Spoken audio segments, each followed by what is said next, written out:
नमस्कार दोस्तों, स्वागत है एक बार फिर से आपके अपने YouTube चैनल बेस्ट एजुकेशन में। इस वीडियो में हम देखेंगे UPSI previous years question paper, जो कि परीक्षा 14/12/2017 को संपन्न हुआ था और यह द्वितीय पाली का प्रश्न है और सिर्फ हम हिंदी का देखेंगे। तो वीडियो को स्टार्ट करते हैं। पहला क्वेश्चन है, गुड़ ना दे गुड़ की।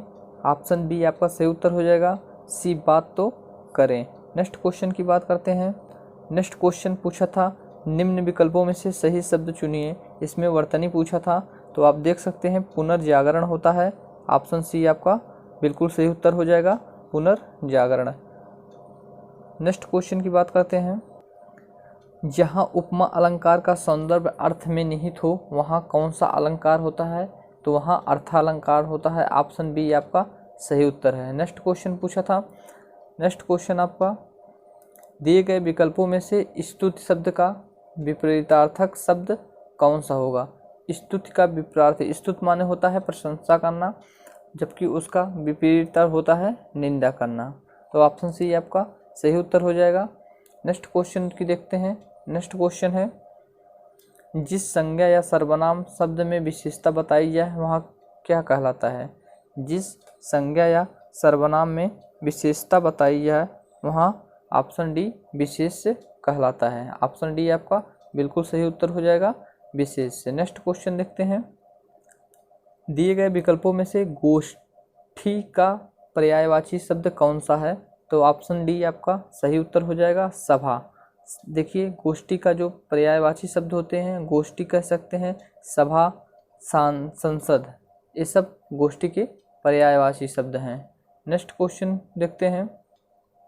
दिए गए विकल्पों में से वस्तु का बहुवचन शब्द पहचानिए। तो इसमें वस्तु का बहुवचन शब्द पूछा है, तो ऑप्शन ए आपका बिल्कुल सही उत्तर हो जाएगा, वस्तुएं। नेक्स्ट क्वेश्चन है, देखते हैं। नेक्स्ट क्वेश्चन आपका है, दिए गए विकल्पों में से उत्थान शब्द का पर्यायवाची शब्द विपरीतार्थक शब्द बताइए, विलोम शब्द। तो उत्थान ऑप्शन सी आपका बिल्कुल सही उत्तर हो जाएगा, पतन। उत्थान शब्द का विपरीतार्थक शब्द क्या हो जाता है? पतन हो जाता है। नेक्स्ट क्वेश्चन पूछा था, जहाँ किसी की बात किसी और पर डालकर कही जाए वहाँ कौन सा अलंकार होता है? तो ऑप्शन ए आपका सही उत्तर हो जाएगा, अन्योक्ति अलंकार। नेक्स्ट क्वेश्चन है, दिए गए विकल्पों में से सही का चयन कीजिए और रिक्त स्थान को भरें। इस ग्रंथ को इतिहास की डैश से भी एक महत्वपूर्ण रचना माना गया है। तो आपका यहाँ पे ऑप्शन सी सही हो जाएगा, दृष्टि। इतिहास ग्रंथ को इस ग्रंथ को इतिहास की दृष्टि से भी एक महत्वपूर्ण रचना माना गया है। नेक्स्ट क्वेश्चन देखते हैं। नेक्स्ट क्वेश्चन है, भगवान शब्द का स्त्रीलिंग क्या होता है? ऑप्शन आपके 4 ऑप्शन दिए हैं, तो भगवान शब्द का स्त्रीलिंग जो होता है ऑप्शन बी आपका सही उत्तर हो जाएगा, भगवती। नेक्स्ट क्वेश्चन है, कितनी नावों में कितनी बार रचना को किस पुरस्कार से सम्मानित किया गया है? काफ़ी इंपॉर्टेंट क्वेश्चन है। कितनी नाव में कितनी बार यह ज्ञानपीठ पुरस्कार से सम्मानित किया गया? यह किसका है? सचिदानंद हीरालाल नवसेन आज्ञे जी का यह है रचना, कितनी नाव में कितनी बार, जो कि ज्ञानपीठ पुरस्कार से सम्मानित हुआ है। नेक्स्ट क्वेश्चन है, घोंसला का बहुवचन शब्द दिए गए विकल्पों में से कौन सा होगा? तो ऑप्शन ए आपका सही उत्तर हो जाएगा, घोंसले। घोंसला का बहुवचन शब्द क्या हो जाता है? घोंसले। नेक्स्ट क्वेश्चन है, बारिश बहुत ज़्यादा हो रही, इस वाक्य में ज़्यादा शब्द क्या है? तो ऑप्शन डी आपका सही उत्तर हो जाएगा, जो ज़्यादा शब्द है वह क्रिया विशेषण है। नेक्स्ट क्वेश्चन देखते हैं। निम्न विकल्पों में से सही वाक्य पहचानिए। तो इसमें पूछा है सही वाक्य, ऑप्शन बी आपका सही वाक्य हो जाएगा, हमें परस्पर प्रेम से रहना चाहिए। यह वाक्य आपका बिल्कुल सही हो जाएगा। नेक्स्ट क्वेश्चन पूछा था, जहाँ अनेक व्यंजनों की एक बार स्वरूपता व क्रमशः आवृत्ति हो वहाँ कौन सा उपयुक्त अलंकार होता है? वहाँ छेपा अनुप्रास होता है। नेक्स्ट क्वेश्चन पूछा था, प्लेटो प्रत्ययवादी या आत्मवादी दार्शनिक थे, प्रस्तुत वाक्य में त्रुटिवाचक शब्द कौन सा होगा? तो ऑप्शन ए आपका त्रुटिवाचक शब्द होगा, ऑप्शन सी आपका राइट आंसर हो जाएगा, दार्शनिक। देखिए, दार्शनिक शब्द यहाँ पे गलत लिखा है, इसलिए यही त्रुटिवाचक शब्द हो जाएगा। तो ऑप्शन सी आपका इसमें बिल्कुल सही है। नेक्स्ट क्वेश्चन है निम्न विकल्पों में से सही वाक्य पहचानिए। तो निम्न विकल्पों में से सही वाक्य पहचानिए। ऑप्शन बी आपका सही उत्तर हो जाएगा। पद्मावत से के रचित जायसी हैं। पद्मावत के रचयिता कौन है?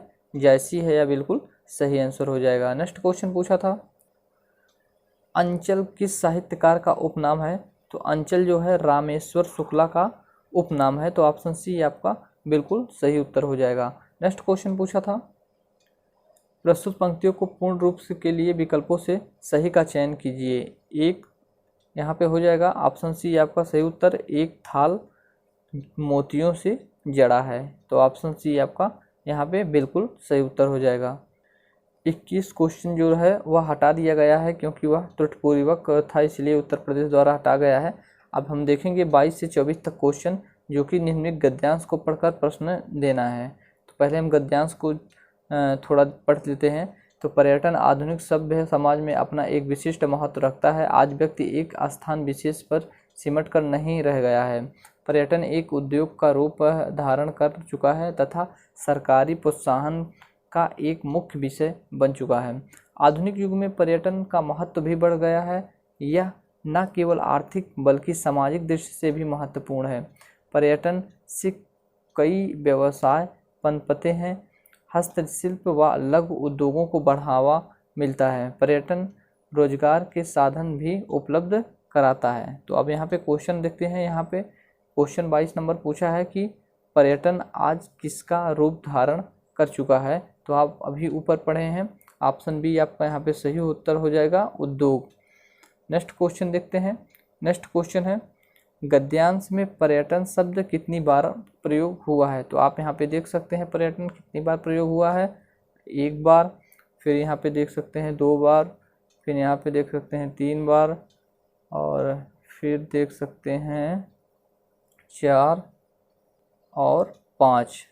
तो सब मिलाकर पर्यटन जो शब्द हैं वह 5 बार यहाँ पे देखिए प्रयुक्त हुए हैं। तो ऑप्शन बी आपका सही उत्तर हो जाएगा। 5 बार प्रयोग हुए हैं पर्यटन शब्द। नेक्स्ट क्वेश्चन देखते हैं। क्वेश्चन नंबर 24, दिए गए विकल्पों में से लघु शब्द का समानार्थी शब्द कौन सा होता है? देखिए यहाँ पे समानार्थी शब्द पूछा है। क्या पूछा है? समानार्थी।